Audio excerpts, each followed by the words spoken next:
Akane Nishino was stirred awake by her alarm and went about her daily morning chores getting ready for school. Her face was completely expressionless from the moment she woke up. As she stepped outside, the sudden rush of bright sunlight reminded her of flashing cameras with reporters gnawing at her for details. After all, Nishino was a budding actress with a dark past only few were aware of.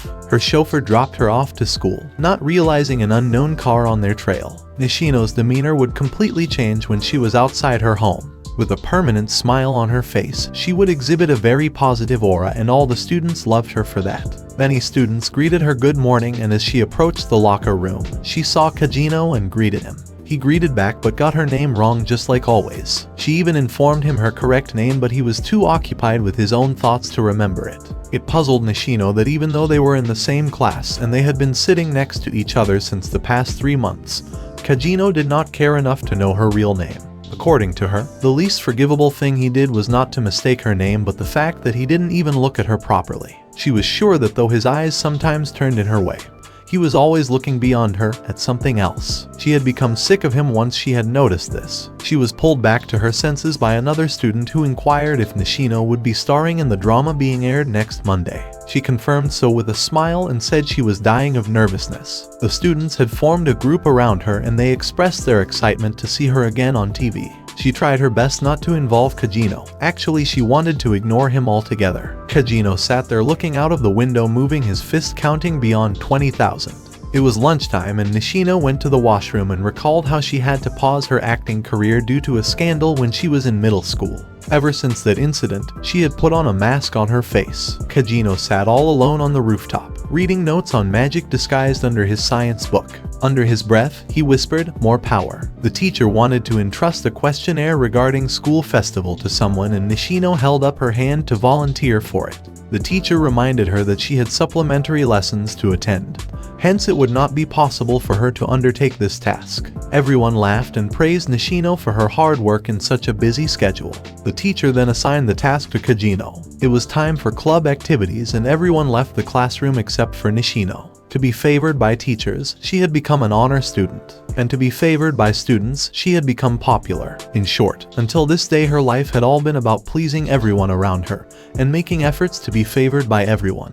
The cool summer breeze brought along with it the beautiful yet sad tunes Kagenou was playing on the piano. Across the street, some thugs confronted Nishino's chauffeur and beat him unconscious before he could come to pick her up from school. By the time Nishino completed her lessons, it was dark outside. Very few students were left in the campus and Kagenou watched her leave from the rooftop. Walking back to home, she heard footsteps approaching her. She collided with a very strong man who took her name in a dangerous, heavy voice. She turned around and started running in the opposite direction, only to be stopped by a car. Another man in white coat emerged from the car and held Nishino tightly by her hands. She struggled for her dear life as he put a cloth drenched in sedatives on her mouth. With her conscience fast leaving her body, she saw someone standing by the corner of the street and watching them. It was Kagenou indeed. The next thing she knew, she was all tied up and held captive inside a garage. She sat up in complete shock and heard the two men laughing at her. One of them said that she made a mistake to wander all alone at night. The big man asked the lean one in white coat to behave himself since the ransom note had been sent to her parents. He said they would leave her unharmed once they got the money. This irritated the lean man even more and said Nishino's father had made quite a number of enemies. As they bickered around, Kagenou checked the condition inside through the reflection on his phone. He opened his bag to find his costume and smiled. Inside, the lean man approached Nishino and tried to take hold of her mouth. She pushed him out of the way and that angered him. He slapped her and said she must be used to it by now since this was the second time she had been kidnapped. The first time one of her psycho stalker fans had kidnapped and harassed her. As he tried to force himself upon her, they heard footsteps on the roof. They watched as a masked man broke the window with a single hit and jumped inside. The lean man screamed and asked who he was, to which he replied he was a stylish thug slayer. They were bewildered to hear the title and the lean man took out a gun. Before he could fire it, Kagenou, who was disguised as the stylish thug slayer, swiftly threw a knife and injured his hand. Kagenou criticized the lean man for displaying too many extra moves and having weak spots everywhere. He dropped him to the ground effortlessly and kicked his face bloody. The big man said that the thug slayer was quite impressive and indeed quite capable, saying that he dropped his gun and said that he had been quite bored after being expelled from the army. Kidnapping simple-minded girls while teaming up with low-lives was far too below him. Kagenou said that it was good since he had always wanted to fight with a soldier. With that said, the ex-soldier took out his pointed knife and attacked Kagenou. He found ecstasy in hurting him and attacked again.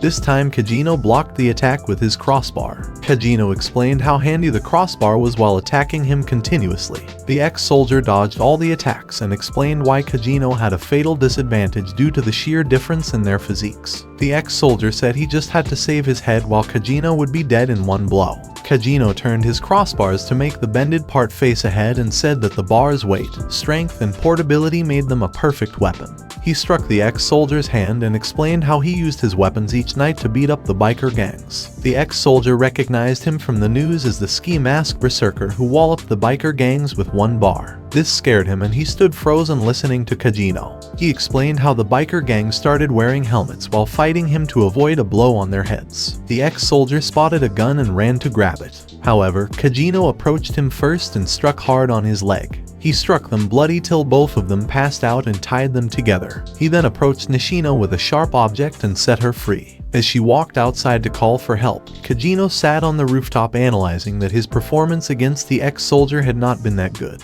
He muttered that he was nowhere near the power of Eminence in shadow. Later that night, the police approached the scene and Nishino's father took some measures to stop the case from going public. The identity of stylish thug slayer remained a mystery, and Nishino went to school the next day as if nothing had happened. Just like always, she was greeted by many students and on approaching the lockers she found Kagenou. She wished Kagenou good morning and to her utter surprise he wished her back while referring to her correct name.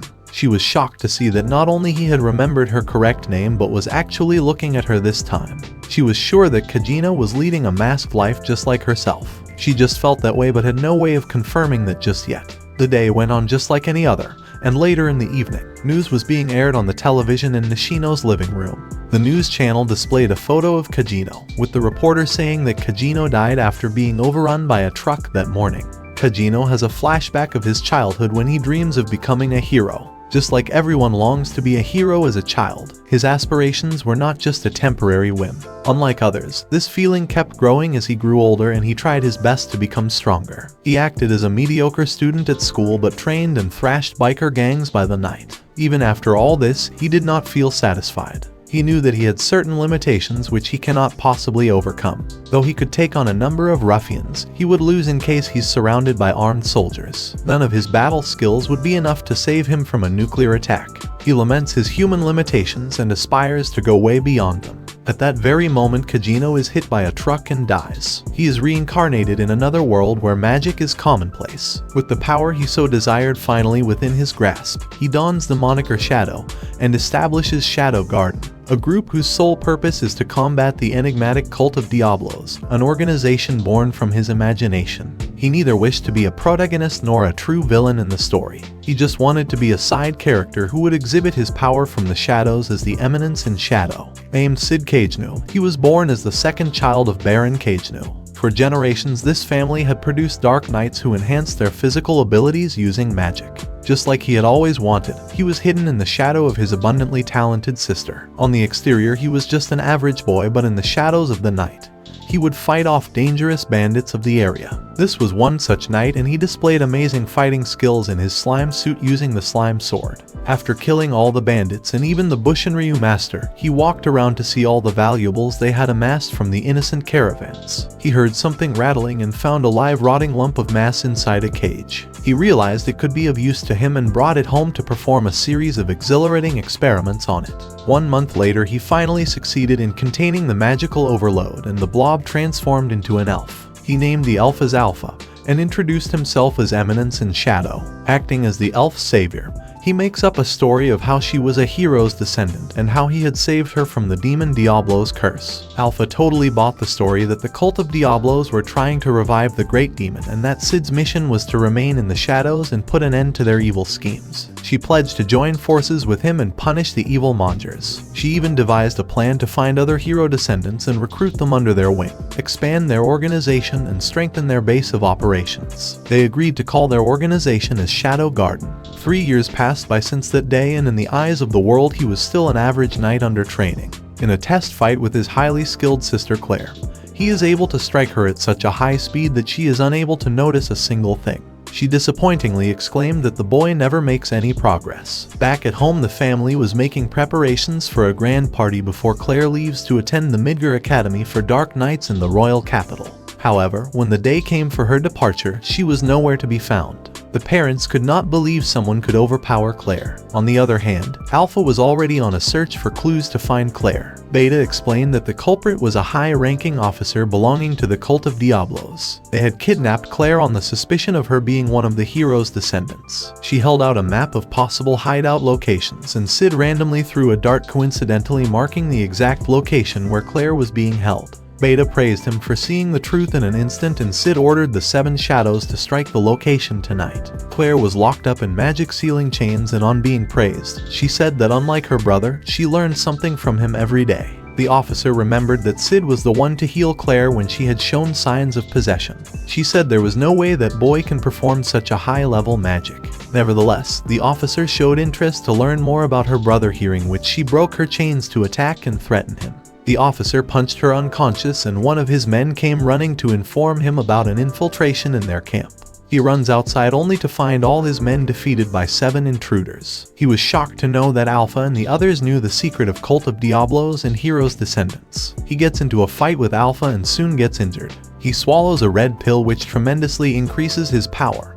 However, on being overpowered, he strikes his sword into the ground, which creates a path for him to escape in the dungeon below. Cid had lost his way inside the maze of dungeon and happens to collide with the officer, who was running away. They instantly get into a fight, and Cid criticizes the officer for being unable to use his magic to its full potential. The officer recalls the death of his little daughter and says this world is full of nothing but darkness. He again ingests the red pills to increase his power, but Cid remains unflinched and says he would plunge deeper into darkness if need be. The officer was shocked to see Cid's sword skills and magical prowess. As he was dying, he expressed hope for Cid to win against the darkness even though he himself could not. Cid keeps the necklace bearing the photograph of the officer and his daughter Milia and walks out. So, the rescue mission was successful, and Claire showed up back home next day with her severed chains. Her injuries more or less healed overnight, and she set out for the royal capital as if nothing had happened. Cid longed to go the capital himself after turning 15, since he hoped to see a character worthy of being the main protagonist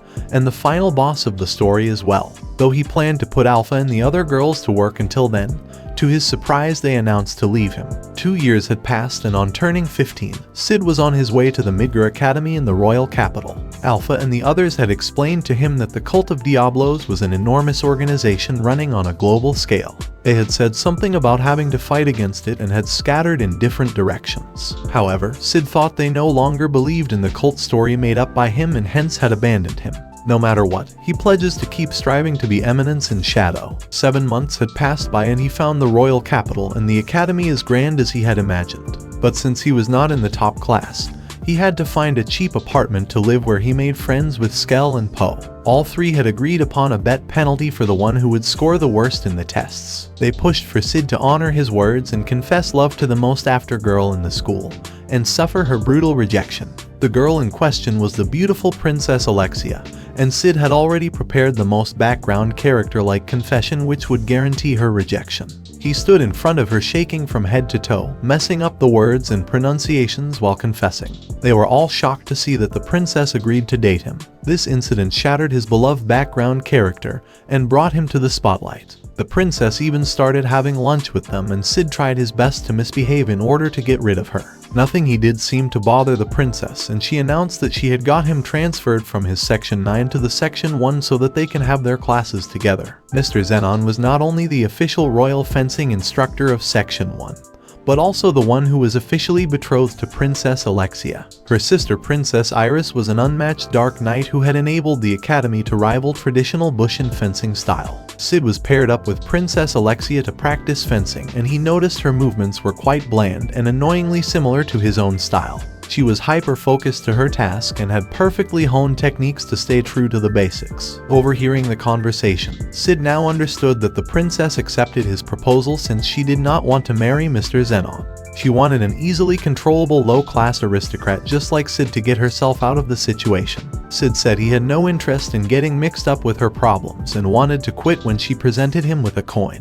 The princess bribed him into continuing the act as her boyfriend till that man gives up on her. With all the eyes on this weird match, Cid transformed to play the background boyfriend character, and Mr. Zenon seemed unbothered by the childish behavior of his betrothed. The princess was very angry since Mr. Zenon didn't seem to be bothered by her dating life. She took Cid for a stroll in the streets to make her relation public. On their way back, Alexia disclosed that she hated her fencing skills since she was nowhere close to her big sister. Even after being comforted by her sister that she loved her fencing style, she felt miserable about it since everyone called her the ordinary fencer. Cid disagreed with her while seriously accepting the fact that he liked Alexia's fencing style. This disagreement brought an end to their relationship in the opinion of Cid. He thought he would get back to his normal life, but he was surrounded by the academy teachers next morning who informed that Princess Alexia had not returned to her dorm since last night. Princess Alexia found herself in magic sealing chains locked up inside a jail. She was shocked to see a zombie-like creature chained up next to her when a mad doctor appeared.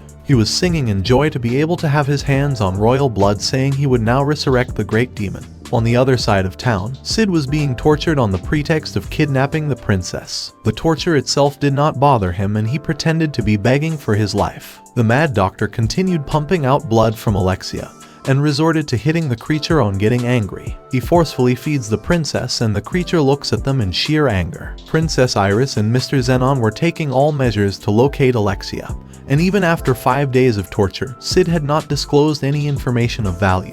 The students at the academy were put under complete lockdown, and Claire created a ruckus to save her brother only to be confronted by the student council. Looking at her, Princess Iris painfully realizes she had been too busy to even talk to her dear little sister since the past few years. Cid is released from prison, and on the way home he realizes 2 men had been assigned to keep a track of him.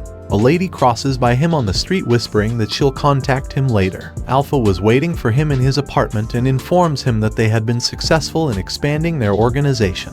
She informed him that Princess Alexia's kidnapping was the cult's doing since they were after her blood, which had high concentration of the hero's blood. With all the wealth he had amassed from killing the bandits and from acting as Princess Alexia's boyfriend, Cid renovated his apartment to create a perfect ambience for Eminence and Shadow. Delta arrived and informed Cid that they had gathered 114 members for tonight's mission. Cid was definitely shocked and muttered if they had hired extras or something. Nevertheless, they planned to launch simultaneous attacks on all the secret hideouts of Fenrir, which was a sect of Diablo's cult in the capital. Cid announced that the organization would be known to the whole world tonight. He made his way into the alley where the 2 knights who had tortured him stood discussing the kidnapping. They tried to put the whole blame onto Cid and were shocked to see the dead bodies of the lookouts sent for Cid. Cid transformed into Eminence and Shadow and killed them brutally. Meanwhile, the members of Shadow Garden wreaked havoc at various hideouts of Fenrir across the city. Realizing his chances for survival to be low, the Mad Doctor injected the zombie creature to test his prototype. It transformed into a huge beast and went for the Mad Doctor itself first, before breaking free Princess Alexia. It destroyed the walls of the dungeon, killing the guards, and Alexia found a way to escape with a sword. Walking down the alley, she unexpectedly met Mr. Zenon, who said this was his facility, and he funded the research of that Mad Doctor. She was relieved to have finally understood the truth behind him, which she had suspected all along. He said it was too late since after having her blood he would be capable to be in the 12 highest ranking knights in the order named as the Knights of the Rounds. He called her an ordinary fencer as she tried to fight him off. Punching her to the ground, he belittled her skills, comparing Alexia to her sister. Cid approached them and said he was Shadow, he who lurks in the shadows to hunt the shadows. Zenon accuses Cid of being responsible for the recent attacks on the cult and reveals himself as one of the core members of the group. The demon girl goes on a rampage in the city and engages in a fight with Princess Iris. Alpha discloses her identity as a member of Shadow Garden to Iris and manages to defeat the demon before disappearing. Cid defeats Zenon in a duel, and Alexia is captivated by his sword style, not realizing that he is actually Cid in disguise. Zenon transforms into a demon by taking pills, but Cid uses a magic bomb based on the principles of a nuclear explosion to destroy everything in the blast radius and kill Zenon. Most of the city is destroyed, but Alexia reunites with Iris and is determined to become a master of her chosen sword style. Alexia offers to be Cid's girlfriend after Zenon's death, but he rejects her and she violently punishes him. Alpha investigates a group that has been pretending to be Shadow Garden while committing crimes. Princess Iris orders a full investigation into the cult of Diablos and Shadow Garden. Lastly, Cid meets a girl with pink hair. A group posing as Shadow Garden begins to commit murders. Princess Iris retrieves a cult artifact and entrusts it to Sherry, a brilliant researcher with pink hair. Cid's friends take him to a new department store where he learns that Gamma, his subordinate, opened the store to fund Shadow Garden. Gamma has created stores in every city in the world, making him incredibly wealthy, but Cid still believes Gamma is just role-playing. Cid also meets Nu, the newest member of Shadow Garden. On his way home, Cid sees Alexia fighting several murderers and helps her, killing the murderers and handing one over to Nu for questioning. Elsewhere, Gaunt Knight, the leader of the murderers, confirms that they have found the relic. Alexia confirms that Shadow Garden is not behind the murders, but Princess Iris still considers them enemies of the kingdom. Cid's friends Skull and Po both confess their love to girls, with Skull being punished by the girl's fiancé and Po being arrested for stalking. Cid decides to give the remaining chocolate to anyone, and it ends up being Sherry. Sherry's adoptive father informs her that the chocolates were likely a love confession from Cid and urges her to respond quickly. Nu informs Cid that the murderer she questioned was a typical member of the cult who brainwash orphans with drugs and magic to become foot soldiers. She also warns him that a soldier named Rex is in the city on a mission for the cult. However, Cid is preoccupied with the sword tournament at the academy, which he and his friends Skell and Po enter to impress girls. Nu mistakenly thinks Cid is plotting to deal with Rex when he rambles about the festival. At the festival, Cid pretends to be a secret hero while dueling Princess Rose, the student president. He repeatedly feigns injury but impresses Rose with his fighting spirit. Sherry asks to be friends with Cid before dating, but he doesn't remember her and decides to avoid her. Sherry learns that Cid's relationship with Alexia was fake, but Alexia is upset that another girl is interested in Cid. An election for a vacant student council seat is announced, but the academy is captured by the fake Shadow Garden, thanks to an anti-magic barrier erected by Gaunt Knight. Rose is almost killed without her magic, and Cid gets hurt while trying to protect her. Cid was eager to appear heroic by fighting terrorists and saving Rose. However, Rose mistakenly thinks that Cid sacrificed himself because he loves her. The students are taken to the auditorium where Cid secretly heals himself. Rex attacks Sherry in an attempt to retrieve the Eye of Avarice, a relic that generates a barrier, but Iris Crimson Knights help her escape. Cid begins to fight the terrorists and saves Sherry. Sherry identifies the eye as the source of the barrier, and explains that it absorbs magic and explodes when full. Cid deduces that the cult is using the eye to kill the students and prevent them from becoming knights. Sherry's research indicates that the eye's control unit may be able to stop the explosion, and she needs tools from her room. Cid volunteers to retrieve them. Meanwhile, Rex warns Gaunt Knight that someone is killing their men, and Gaunt Knight suspects the real Shadow Garden is responsible. It is revealed that Gaunt Knight's true goal is to be reinstated to the Knights of Round. Cid kills Rex. Nu sees that the only surviving Crimson Knight is Marco, her former fiancé, and is tempted to kill him. However, Cid delays Nu and her fellow shadows from attacking the terrorists until Sherry has the control relic ready. Nu ultimately decides to spare Marco's life. Sherry activates the control relic, which deactivates the eye and its barrier. Cid arrives in disguise as Eminence, and his army of shadows begins to attack and kill the terrorists. Iris becomes angry because it looks like Shadow Garden is responsible for the attack. Cid finds Gaunt Knight burning Sherry's research and reveals that he is Ruslan, Sherry's adoptive father. Ruslan was once a master swordsman, but he became ill and lost his skills. He believed that the eye could cure him, so he formed a relationship with Sherry's mother, who was studying it. When she became too scared to continue her research, Ruslan killed her and adopted Sherry to continue her research. Ruslan combines the eye with the control relic and regains his sword skills, but Cid is still the better swordsman. Ruslan brags that he has framed Shadow Garden for his crimes, but Cid kills him without concern and Sherry witnesses it. The kingdom designates Shadow Garden as a terrorist organization. Sherry tells Cid that she will miss him, but now that Ruslan is dead, she has decided to transfer to a scientific research academy to pursue her new goal. When Cid asks what her new goal is, she insists that it is a secret, but her dark aura suggests that it is sinister. Alpha contacts Cid and assigns him a mission to visit the sacred city of Lindworm, while Beta, Epsilon, and Nu also receive their own missions. Alexia and Iris visit Cid's department store as they are also heading to Lindworm for the goddess trial. Alexia purchases thong underwear to attract a certain man. In a flashback, after defeating Ruslan, Cid pretends to have survived his injuries to impress Rose, who promises to accept his feelings by becoming his lover and accompanies him to Lindworm. Cid discovers Lindworm is a city where goddess Beatrix is worshipped and empowered 3 legendary heroes. Rose hopes that if Cid wins the trials, her father may allow them to marry. Cid mistakenly believes Rose is trying to convert him to worship Beatrix and avoids her advances. In Lindworm, Cid meets Beta, who has become famous by publishing stories he heard from Cid from Earth, such as Cinderella, Romeo and Juliet, and Star Wars. Beta gives Cid his mission briefing encoded in an ancient language. Meanwhile, a cultist kills Archbishop Drake of Beatrix Church, and although Epsilon manages to kill one of the culprit's men, the murderer escapes. So that is it for this video, guys. Hope you enjoyed it. So if you like the video, then hit that like button and leave a comment for the next part. Most important, subscribe and press the bell icon for notification. I will meet you in the new video. Till then, bye.